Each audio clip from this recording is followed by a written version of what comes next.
Arrêtez tout. Ce que vous allez entendre est une arme. Une fois le poison dans votre esprit, il n'y a pas de retour en arrière. On vous a menti. On vous a dit d'être humble, patient, honnête. On vous a vendu la vertu comme une monnaie d'échange. Mais dans ce monde, elle ne vous achète que le mépris et une place au second rang. Pendant que vous suivez les règles, d'autres, moins scrupuleux, ont déjà gagné la partie et pris votre place. Cette injustice s'arrête aujourd'hui. Imaginez la scène, cette réunion, la lumière blafarde des néons, votre idée brillante, articulée, posée sur la table comme une offrande, un silence.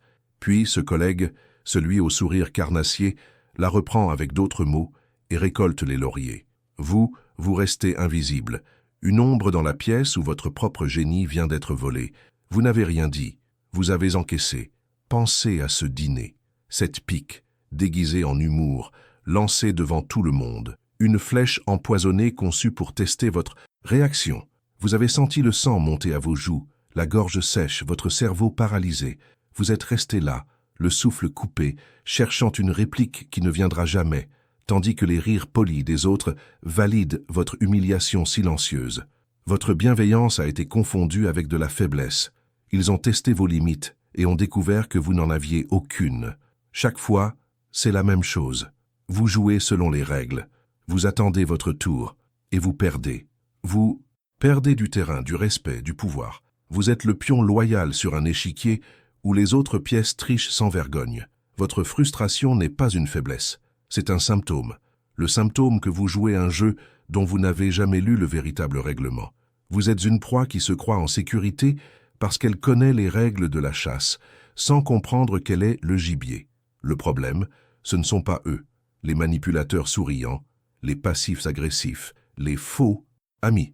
Ils ne sont que des prédateurs suivant leur nature. Le problème, c'est vous. Vous entrez dans la jungle en pensant que c'est un jardin d'enfants. La morale sociale, cette cage dorée de collaboration et de gentillesse, a été conçue pour une seule raison. Neutraliser les ambitieux comme vous, les maintenir dociles et prévisibles. Vous n'êtes pas mauvais, vous êtes simplement désarmé. Il y a 500 ans, un homme a osé regarder la nature du pouvoir droit dans les yeux, sans ciller. Nicolas. Machiavel n'était pas un monstre. C'était un médecin, un chirurgien qui a disséqué la bête pour comprendre comment elle fonctionne, non pas pour l'admirer, mais pour la maîtriser. Il a compris une loi immuable, que la société s'efforce de vous faire oublier. Il vaut mieux être craint qu'aimé. Ne vous méprenez pas. Ce n'est pas une invitation à la tyrannie, c'est un constat chirurgical. L'amour est un lien fragile, une dette de gratitude que les hommes, égoïstes par nature, oublient dès que leur intérêt est en jeu. Mais la peur est une monnaie qui ne se dévalue jamais. C'est une encre plantée dans l'esprit de vos rivaux, un rappel constant et silencieux de ne pas franchir vos frontières. Ce que je vais vous révéler ne sont pas des suggestions, ce sont des lois. 10 tactiques mentales tirées de l'arsenal de Machiavel, si brutales que personne n'ose les utiliser aujourd'hui, par peur d'être jugé. Vous allez quitter le monde des moutons pour celui des loups, ou mieux encore, des bergers. Mais la première tactique est la plus contre-intuitive, et c'est celle qui sépare les amateurs des maîtres du jeu. C'est le fondement de toutes les autres, l'art de devenir un fantôme aux yeux de vos ennemis. La première loi n'est pas une action, c'est une métamorphose. Vous devez cesser d'être un miroir et devenir un trou noir. Pensez-y, un miroir est prévisible. Il ne fait que réagir, il renvoie ce qu'on lui donne. Une insulte, il la reflète. Un compliment, il le renvoie. Vous êtes ce miroir. Vos émotions sont à la surface, vos intentions sont lisibles, votre colère est un signal télégraphié. Vous êtes une cible facile parce que votre adversaire sait exactement où viser pour vous briser. Un trou noir, lui, est une force de la nature. Il ne reflète rien, il absorbe tout. La lumière, la matière, l'information. Il ne révèle rien de ce qu'il contient. Son pouvoir ne vient pas de ce qu'il montre, mais de ce qu'il cache. En sa présence, les autres ne voient pas un reflet d'eux-mêmes, ils ressentent un vide, une gravité, une puissance inconnue qui les force à la prudence. Ils projettent leur propre peur dans votre silence, leur propre doute dans votre calme. Vous cessez d'être une équation qu'ils peuvent résoudre. Vous devenez le mystère qui les obsède. Voilà la promesse de Machiavel. Il ne vous offre pas des masques pour cacher qui vous êtes. Il vous donne les outils pour démanteler votre propre transparence, brique par brique, jusqu'à ce qu'il ne reste qu'une forteresse impénétrable. Vous n'allez pas apprendre à mentir. Vous allez apprendre à maîtriser la vérité, à la distiller goutte à goutte, à en faire une arme plutôt qu'une vulnérabilité. Chaque loi que je vais vous dévoiler est un instrument chirurgical pour cette opération. Mais pour devenir ce vide stratégique, il faut d'abord maîtriser l'art de la fausse lumière, une technique que nous verrons dans la 4e loi, celle qui vous enseignera à utiliser la vertu comme un bouclier. Imaginez la scène, cette réunion où l'on vous attaque. Au lieu de la montée d'adrénaline, du visage qui se crispe, du besoin de vous justifier, le silence, un regard calme, une absorption totale de l'agression sans aucune réaction visible. Votre agresseur attend une riposte, un signe de faiblesse. Il ne reçoit rien. Il se retrouve face à un mur lisse et sa propre violence ricoche pour le frapper lui-même. Il devient nerveux. Il a montré ses cartes alors que les vôtres restent cachées. Vous percevez le pouvoir de cela? Vous venez de transformer son attaque en une erreur tactique. C'est la différence fondamentale entre la proie et le prédateur. La proie réagit. Le prédateur observe, attend et choisit son moment. Votre émotivité est la chaîne qui vous lie au statut de proie. Chaque réaction impulsive est un barreau de plus à votre cage. Nous allons briser cette chaîne. Vous apprendrez à voir chaque interaction non comme un échange d'informations, mais comme une manœuvre sur un échiquier. Chaque conversation est un test, chaque question une sonde, chaque confidence un piège potentiel ou une opportunité. C'est un monde épuisant pour le naïf, mais c'est le seul monde qui existe. Chacune de ces 10 lois est un barreau de l'échelle qui mène au pouvoir, mais la 7e est particulièrement redoutable. C'est celle qui vous apprendra à rendre vos ennemis fous d'incertitude en devenant parfaitement imprévisibles. Cette transformation est irréversible. Je dois vous en avertir. Une fois que vous aurez ce filtre mental, vous ne pourrez plus l'enlever. Vous ne pourrez plus jamais avoir une conversation innocente. Vous verrez les intentions cachées derrière les sourires, les calculs derrière les faveurs, les manœuvres de pouvoir derrière les discussions banales. C'est un aller simple. Vous quitterez le confort de l'ignorance pour la solitude glaciale de la clairvoyance. C'est le prix à payer. Si vous n'êtes pas prête à le payer, partez maintenant. Fermez cette page et retournez à votre vie de pion consentant, où votre gentillesse sera éternellement confondue avec de la faiblesse. Personne ne vous jugera. Le monde a besoin de moutons. Mais si vous êtes encore là, c'est que la douleur d'être sous-estimé est devenue insupportable. C'est que votre ambition refuse de mourir étouffée sous les conventions. Alors, voici notre contrat. Un pacte entre vous et moi. Je vais vous livrer, une par une, sans phare et sans pitié, les 10 tactiques mentales de Machiavel. Je vous donnerai les clés de l'arsenal psychologique que l'élite utilise contre vous depuis des siècles. Je ne retiendrai rien. En retour, vous vous engagez à regarder la vérité en face. Vous acceptez que le pouvoir a ses propres lois, distinctes de la morale pour enfants qu'on vous a enseignée. Vous acceptez de devenir celui qui voit les ficelles et non plus la marionnette. C'est tout. Pas de jugement, pas de faux semblants. Juste la mécanique brute du pouvoir. Nous allons commencer par la plus fondamentale, celle que j'ai déjà évoquée, le masque de l'amabilité, le velours à l'extérieur, l'acier à l'intérieur, mais restez bien jusqu'à la fin, car je vous réserve la 10e loi. Ce n'est pas une tactique, c'est une philosophie. L'arme nucléaire de cet arsenal, si dangereuse dans son application qu'elle explique pourquoi ce savoir est resté si longtemps dans l'ombre. Êtes-vous prête à commencer votre mue? Bien. Alors écoutez attentivement. Voici la première loi. 1. Le masque. De l'amabilité. C'est la première armure que vous devez forger. La plus simple en apparence, la plus complexe dans son application. On vous a appris que l'honnêteté brutale est une vertu. C'est un mensonge pour les faibles. Dans l'arène du pouvoir, la transparence est une invitation au suicide. Votre véritable force, vos ambitions réelles, vos ressentiments profonds, tout cela doit être dissimulé derrière un masque de courtoisie imperturbable. Ce n'est pas de l'hypocrisie, c'est du camouflage.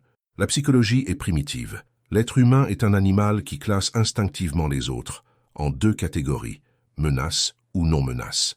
En vous présentant comme ouvert, aimable, presque inoffensif, vous court-circuitez les défenses de vos adversaires. Ils baissent leur garde. Ils vous sous-estiment. Et un ennemi qui vous sous-estime est un ennemi qui vous livre ses secrets sur un plateau d'argent. Il parlera trop. Il se vantera de ses victoires. Il se plaindra de ses faiblesses, pensant s'adresser à une oreille amicale et sans conséquence. Chaque information que vous récoltez ainsi est une munition pour plus tard. Soyez le velours à l'extérieur, l'acier à l'intérieur. Imaginez la scène. Vous êtes dans cette salle de réunion aseptisée. sous la lumière blafarde des néons. Un collègue, un rival qui jalouse votre progression, décide de vous humilier publiquement en attaquant une faille mineure dans votre présentation. Il est arrogant. Il cherche l'approbation du groupe. L'amateur se défendrait. Il bafouillerait des excuses. Il contre-attaquerait avec colère, révélant sa blessure et perdant tout son statut. Mais pas vous. Vous le regardez. Vous esquissez un sourire calme, presque chaleureux, et vous dites lentement « C'est une remarque très pertinente, Marc. Merci de l'avoir soulevée. J'apprécie ton œil critique. Dis-moi, comment aurais-tu abordé ce point précisément ?» Le silence qui suit est assourdissant. Vous venez de retourner toute la pression sur lui. Vous n'avez pas validé sa critique. Vous avez validé son intention de critiquer, le désarmant complètement. Vous l'avez forcé à passer du rôle confortable de critique à celui exposé de créateur de solutions. En une phrase, vous avez paru magnanime, confiant, et vous l'avez transformé en un simple exécutant à votre service. Vous n'avez montré aucune colère, aucune faiblesse, juste un contrôle glacial sous un masque de velours. C'est ça, le pouvoir. 2. L'économie du verbe. Dans le jeu du pouvoir, les mots ne sont pas des outils de communication. Ce sont des armes ou des faiblesses. Le plus souvent, des faiblesses. Plus vous parlez, plus vous risquez de dire une banalité, une sottise, ou pire, de révéler une information cruciale sans le vouloir. Celui qui parle sans cesse cherche à convaincre, à plaire, à se justifier. Il transpire le besoin et l'insécurité. Il remplit l'espace de bruit pour masquer son vide intérieur. Le silence, au contraire, est une projection de puissance pure. Il met les autres mal à l'aise. L'humain a horreur du vide, et il se précipitera pour le combler avec ses propres angoisses, ses propres suppositions, ses propres secrets. Votre silence devient un miroir dans lequel vos interlocuteurs projettent leurs propres faiblesses. En vous taisant, vous les forcez à révéler leur jeu. Vous devenez un oracle énigmatique. Vos rares paroles, lorsqu'elles sont prononcées, acquièrent un poids immense, comme des pierres précieuses dans un désert de banalité. Entraînez-vous. En négociation, c'est une loi d'airain, visualisée. Vous êtes assis en face de votre adversaire. La tension est palpable. Vous énoncez votre offre. Clairement, froidement, sans justification. Puis, vous vous taisez. C'est tout. Ne dites plus rien. Vos mains sont calmes sur la table. Votre regard est fixe. Ne cédez pas à l'envie de combler le silence. C'est une torture psychologique. Vous verrez l'autre commencer à s'agiter. Il toussottera. Son regard fuira. Il se sentira obligé de parler, de justifier sa position, de proposer des concessions juste pour briser cette tension insoutenable. Le premier qui parle après l'énoncé d'une offre a perdu. Laissez votre silence étrangler ses certitudes. Mais le silence n'est qu'une arme passive, un bouclier. La troisième loi vous apprendra à frapper, et à frapper de manière à ce que personne n'ose plus jamais vous défier. 3. La cruauté chirurgicale. La société vous a vendu le poison du pardon et des demi-mesures. Tendre l'autre joue, qu'à donner une seconde chance. Ce sont des stratégies conçues pour maintenir les moutons dans l'enclos. Dans la réalité du pouvoir, une attaque à moitié repoussée est une invitation à une seconde attaque, plus violente. Un ennemi que vous blessez, mais que vous n'achevez pas, passera le reste de sa vie à comploter votre chute. Votre pitié sera perçue comme une faiblesse, votre hésitation comme une peur. Quand une action punitive est nécessaire, elle ne doit être ni émotionnelle, ni vengeresse. Elle doit être chirurgicale, rapide, décisive, impersonnelle et surtout définitive. Le but n'est pas de faire souffrir. Le but est de neutraliser une menace et de faire une démonstration de force si écrasante qu'elle dissuadera quiconque de vouloir vous imiter. Un seul coup porté avec une précision glaciale vaut mieux que 1000 petites escarmouches qui épuisent vos ressources et écornent votre réputation. Pensez-y comme un chirurgien qui ampute un membre gangréné pour sauver le corps. L'opération est brutale, mais nécessaire et salvatrice. Imaginez qu'un individu au sein de votre organisation a trahi votre confiance. Il a répandu une rumeur malveillante pour saboter votre projet. L'amateur le confronterait en privé, s'engagerait dans une joute verbale stérile. Le maître, lui, attend le moment opportun, une réunion publique, devant tous les acteurs clés. Il ne l'attaque pas personnellement. Il expose les faits, froidement. Il a été porté à mon attention que des informations erronées circulent sur la viabilité du projet X. Voici les faits. Fait numéro 1, fait numéro 2. Il présente des preuves irréfutables, des emails, des données, qui non seulement pulvérise la rumeur, mais expose, sans jamais le nommer directement, l'incompétence ou la malveillance de la source. L'humiliation est totale, publique et incontestable. Il n'a pas crié, il n'a pas accusé, il a simplement exécuté la menace avec la précision d'un scalpel. Le message est clair pour tous les autres. Si vous jouez avec le feu, vous serez réduit en cendres. 4. Le théâtre de la vertu. Les hommes jugent plus par leurs yeux que par leurs mains. Ils voient ce que vous paraissez être, mais peu sentent ce que vous êtes réellement. Votre réputation est l'armure la plus résistante que vous posséderez jamais. Elle précède votre arrivée dans une pièce et reste longtemps après votre départ. Il est donc impératif de la sculpter avec le soin d'un artiste. Vous devez devenir un maître dans l'art, de paraître loyal, honnête, généreux et intègre, quelles que soient vos manœuvres en coulisses. Ce n'est pas une question de morale, c'est une question d'efficacité.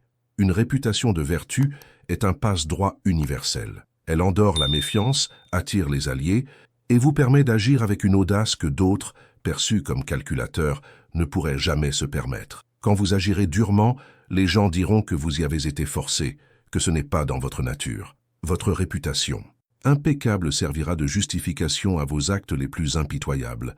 C'est un théâtre permanent dont vous êtes le metteur en scène.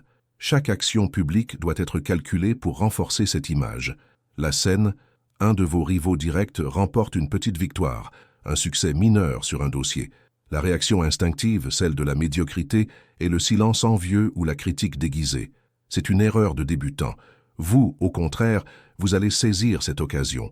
Vous serez le premier et le plus bruyant à le féliciter.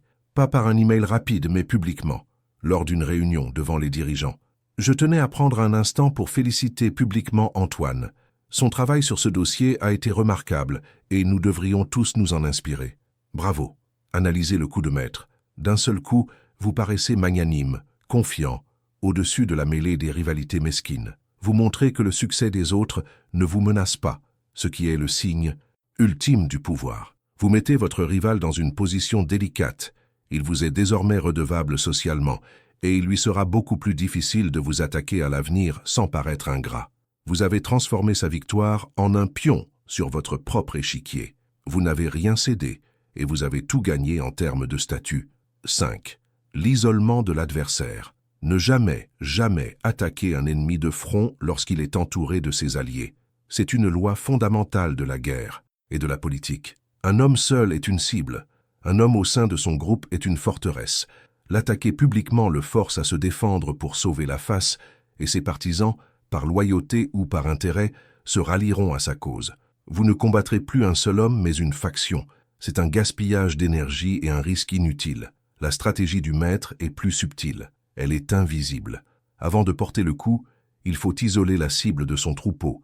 Il faut couper ses lignes de soutien une par une, en silence. Le pouvoir d'un individu ne réside que très rarement en lui-même. Il réside dans son réseau, dans les alliances qu'il a tissées. Détruisez ce réseau, et l'individu s'effondre comme une marionnette dont on a coupé les fils. Le scénario est classique. Un membre influent de votre équipe s'oppose systématiquement à votre projet le plus important. Il n'est pas seul. Il a le soutien de 2 ou 3 autres personnes clés. L'amateur demanderait une confrontation en réunion, espérant gagner par la force de ses arguments. Erreur fatale. Vous allez procéder différemment. Vous allez prendre un café avec chacun de ses alliés, séparément, en tête à tête. Vous n'attaquerez jamais votre opposant principal. Au contraire, vous direz « Je comprends les réserves de Paul. Il soulève des points valides. Mais je voulais avoir ton avis sur cet aspect précis. » Vous écoutez leurs craintes. Vous leur montrez en quoi le projet sert, leur intérêt. Personnel. Vous semez le doute sur la solidité de l'opposition de leur leader. Vous créez des micro-alliances. Quelques jours plus tard, lors de la réunion décisive, votre opposant prend la parole, s'attendant à être soutenu. Mais les regards de ses alliés sont fuyants. Leurs interventions sont devenues neutres, voire positives envers votre projet. Il regarde autour de lui et réalise, avec une horreur glaciale, qu'il est seul. Son pouvoir s'est évaporé. Vous n'avez même plus besoin de l'attaquer. Vous l'avez déjà vaincu sans livrer la moindre bataille publique. Il est isolé, affaibli, neutralisé. Vous avez maintenant les armes pour vous défendre et contre-attaquer. Vous comprenez comment utiliser l'amabilité comme un bouclier, le silence comme un levier, la cruauté comme un scalpel, la vertu comme une armure et l'isolement comme un étau. Mais ce n'est que la première moitié de l'arsenal. Ce sont les armes du soldat. Les 5 prochaines lois ne concernent plus la survie sur le champ de bataille. Elles concernent la domination. Elles vous apprendront non pas à jouer sur l'échiquier, mais à devenir la main invisible qui en déplace les pièces. Si vous pensiez que ces tactiques étaient puissantes, préparez-vous à entrer dans la chambre la plus sombre du pouvoir. La 6e loi est une porte dérobée vers l'âme humaine. Elle est subtile, elle est insidieuse, elle est d'une efficacité terrifiante. C'est l'arme des diplomates et des espions, adaptée à votre champ de bataille quotidien. Il s'agit de l'appât de la fausse confidence. Vous avez été éduqué à projeter la force, à cacher vos faiblesses. C'est le conseil que l'on donne aux proies. Le prédateur, lui, comprend que la vulnérabilité, lorsqu'elle est feinte, est un puissant dissolvant. Elle fait fondre la méfiance comme aucune démonstration de force ne le pourra jamais. Imaginez la scène. Vous êtes face à un rival, quelqu'un dont vous devez connaître les véritables intentions, les véritables angoisses. Le confronter ne mènerait à rien. Il a ses défenses, son armure sociale est solide. Alors vous baissez la vôtre, en apparence. Vous lui confiez un secret, une faiblesse. Quelque chose de soigneusement calibré, d'insignifiant pour vous mais qui sonne vrai. Honnêtement, j'ai beaucoup de mal avec la prise de parole en public, lui dites-vous avec une sincérité étudiée.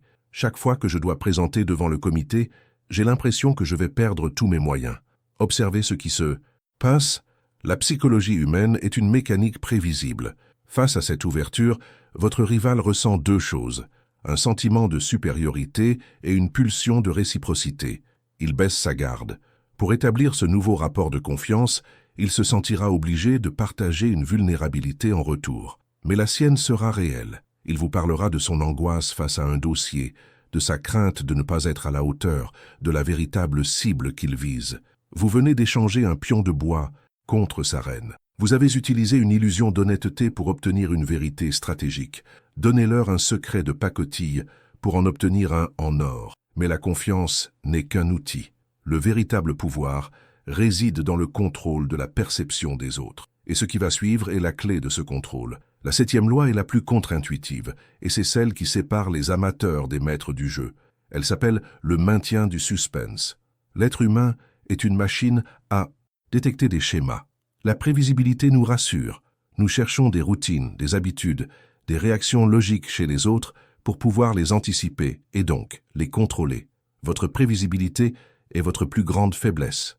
Si vos ennemis savent comment vous allez réagir, ils peuvent vous tendre un piège sur mesure. Si vos alliés savent ce que vous allez faire, ils vous prennent pour acquis. Vous devez devenir illisible. Ne laissez jamais personne savoir avec certitude quelle sera votre prochaine action. Soyez délibérément imprévisible. Alternez la gentillesse et la froideur, la générosité calculée et l'indifférence soudaine. Des périodes de communication intenses suivies d'un silence radio inexplicable. Ce n'est pas de l'inconstance, c'est une stratégie. Cette imprévisibilité crée une tension constante autour de vous. Les gens ne peuvent pas se détendre. Ils sont obligés de vous observer en permanence, d'analyser vos moindres faits et gestes, tentant de déceler un schéma qui n'existe pas. Cette incertitude leur inspire une forme de respect mêlé de crainte. Ils ne savent jamais si vous allez les aider ou les ignorer, les récompenser ou les sanctionner. Ils marchent sur des œufs. Et pendant qu'ils sont occupés à essayer de vous décoder, ils ne complotent pas contre vous. Vous ne leur laissez pas l'énergie mentale pour le faire. Pensez à ce manager dont personne n'arrive à cerner l'humeur. Un jour chaleureux, le lendemain distant. Son équipe est la plus performante. Pourquoi ? Parce qu'elle est constamment en alerte, cherchant à anticiper l'inanticipable, à plaire à une figure de pouvoir qu'elle ne comprend jamais totalement. Son autorité est absolue, non pas parce qu'il crie, mais parce qu'il est une énigme. Ne laissez jamais vos habitudes devenir votre cage.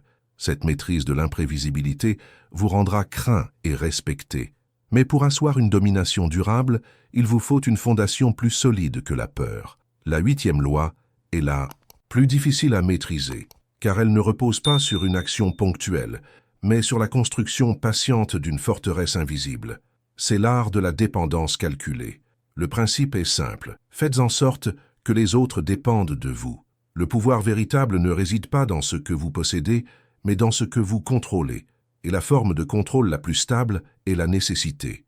On peut trahir un ami, on peut se retourner contre un chef, mais il est infiniment plus Difficile de se débarrasser de quelqu'un dont on a un besoin vital. Votre objectif n'est pas d'être aimé, c'est de devenir indispensable.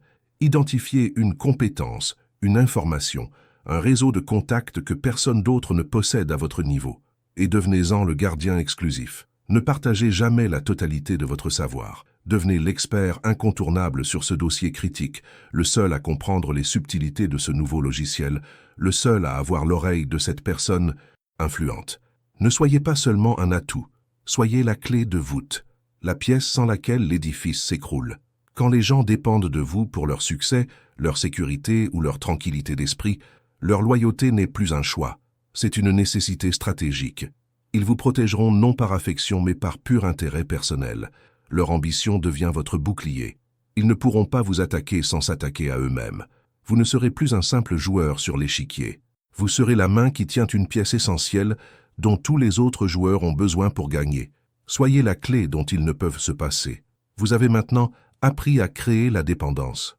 Mais que faire des émotions, ces forces chaotiques qui détruisent les plans les mieux conçus? La 9e loi vous enseigne à transformer le feu en arme. Cette loi est celle de l'utilisation de la colère d'autrui. Votre propre colère est un poison. Elle trouble votre jugement, vous fait commettre des erreurs, vous rend prévisible. Un stratège ne se met jamais en colère, jamais.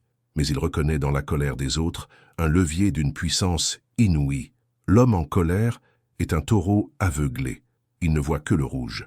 Votre travail est de rester le matador, calme, précis, et de positionner la cape là où vous voulez qu'il frappe.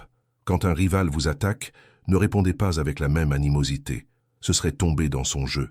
Restez de marbre. Analysez la source de sa fureur, puis, subtilement redirigez-la. Un concurrent vous prend des parts de marché avec des méthodes déloyales. Ne l'affrontez pas directement. Identifiez un autre acteur du marché, encore plus grand, encore plus puissant, et laissez fuiter des informations qui prouvent que les méthodes de votre concurrent lui nuisent également. Puis retirez-vous. Observez de loin comment la colère de ce titan s'abat sur votre ennemi initial. Ils s'épuiseront mutuellement, et vous ramasserez les morceaux. Vous apprenez à voir les émotions non comme des expériences à ressentir, mais comme des courants à naviguer et des tempêtes à déclencher chez vos adversaires. Laissez-les s'épuiser dans des guerres de fierté et d'ego. Pendant ce temps, vous avancez dans le calme et l'ombre vers votre objectif.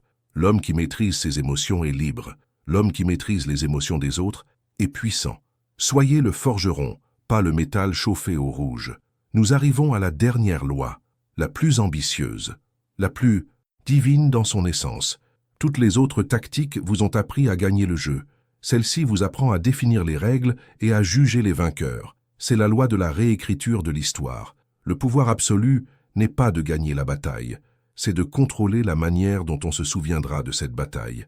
La mémoire humaine n'est pas une archive de faits, c'est un récit, et celui qui contrôle le récit contrôle la réalité.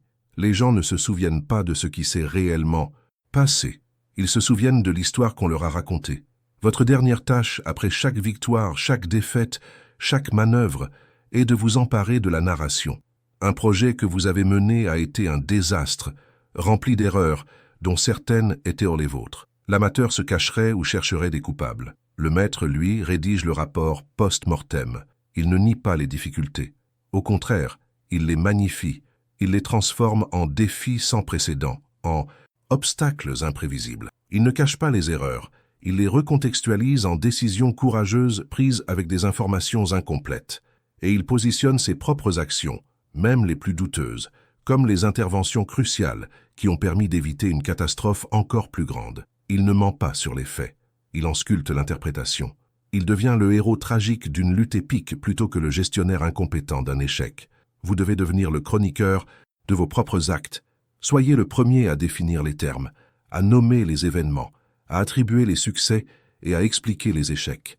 En contrôlant le passé, vous façonnez la perception du présent et vous légitimez votre pouvoir pour l'avenir. Votre réputation ne dépend pas de ce que vous faites, mais de l'histoire que les gens croient à propos de ce que vous avez fait.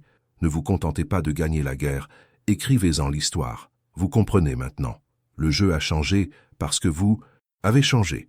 Ces 10 tactiques ne sont pas des outils que vous sortez d'une boîte lorsque le besoin s'en fait sentir.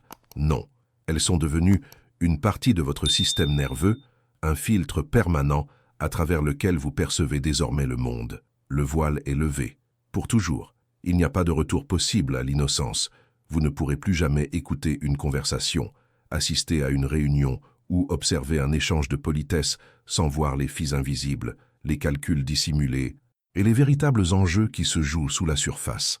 Vous étiez prévisible, vous étiez lisible, une proie facile qui télégraphiait ses intentions avec chaque émotion qui traversait son visage.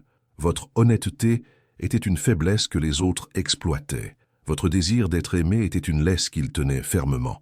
Votre peur du conflit était la cage dans laquelle vous vous enfermiez vous-même. Cet individu est mort. Il fallait qu'il meure pour que vous puissiez naître. Dorénavant, vos motivations profondes sont un sanctuaire impénétrable, vos véritables pensées une forteresse. Le monde social vous apparaîtra désormais comme une mer agitée. À la surface, les vagues s'entrechoquent dans un chaos incessant. Ce sont les émotions, les drames, les paroles inutiles, les gestes théâtraux. C'est le monde des petits poissons qui s'agitent, qui brillent pour attirer l'attention, qui dépensent une énergie folle pour paraître importants, pour signaler leur vertu ou leur indignation. Ils font beaucoup de bruit, ils attirent les prédateurs, et ils meurent sans que personne ne s'en souvienne. Mais voir ce spectacle ne suffit pas. Pour le dominer, vous devez changer de nature. Imaginez maintenant les profondeurs obscures de cet océan, loin du tumulte de la surface, là où le silence est absolu. C'est là que se meut le grand requin blanc. Il ne s'agite pas, il ne fait aucun bruit. Chaque mouvement est une étude de l'efficacité, une économie de moyens parfaite. Il ne réagit pas à l'agitation de la surface. Il l'observe depuis les abysses, invisible, indétectable. Il ne ressent pas la faim comme une panique, mais comme une information qui déclenche un processus. Il ne chasse pas, il intercepte. Vous êtes ce requin.